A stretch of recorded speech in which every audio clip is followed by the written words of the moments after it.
Ada penelitian di Eropa dan Amerika, wanita usia 45 tahun ke atas sampai sekitar 55, ada sekitar 20% ya, perempuan itu kepengen banget, apa Bu?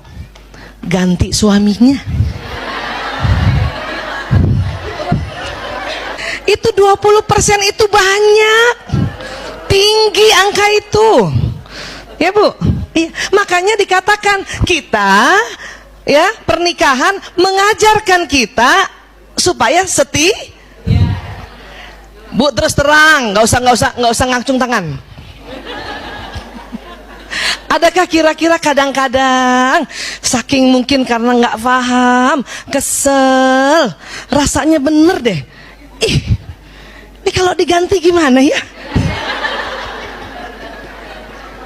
Aduh.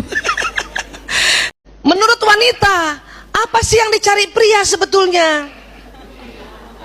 Kita menyangka wanita itu naksir sama aku karena aku cantik, punten, karena indah tubuhku, punten, karena dada indah, maaf lagi, karena bokong besar, dan kepribadian. Kita menganggap itu. Dan anak-anak wanita modern sekarang juga menganggapnya itu. Makanya sibuk aja bagaimana caranya, bolak-balik perawatan, bolak-balik lihat tutorial bagaimana cara memperindah keindahan tubuh, ya, dan sebagainya. Itu kita menyangka itu. Tapi sebetulnya pria, bagaimana sebetulnya pria? Apa yang dicari pada wanita ini? Kepribadiannya. Memang pria itu terus terang dia cari cantik. Dan memang kan kita dituntun juga ya, dalam Islam juga kan disuruh begitu ya. Iya. Tapi pria, laki-laki kenapa tidak bisa bilang aku cinta padamu? Laki-laki awalnya tidak tahu saya ini cinta apa birahi terhadap istri saya. Pria tidak mampu mengatakan aku cinta padamu, tapi kita perempuan itu mudah bilang, Mas, aku cinta padamu. Kenapa begitu? Karena korpus kolosum perempuan tebal. Sama apa? Kata-katanya banyak. 20.000. Dia udah ngomong banyak, masih ada sisa. Ngomong apa ya? Bilang aja, aku cinta padamu.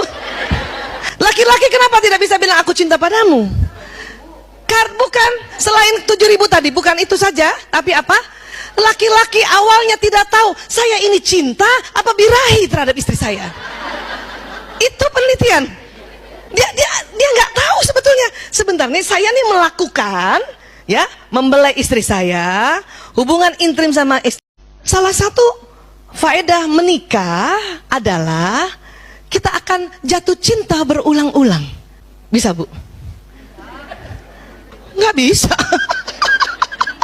Waduh, butuh penelitian.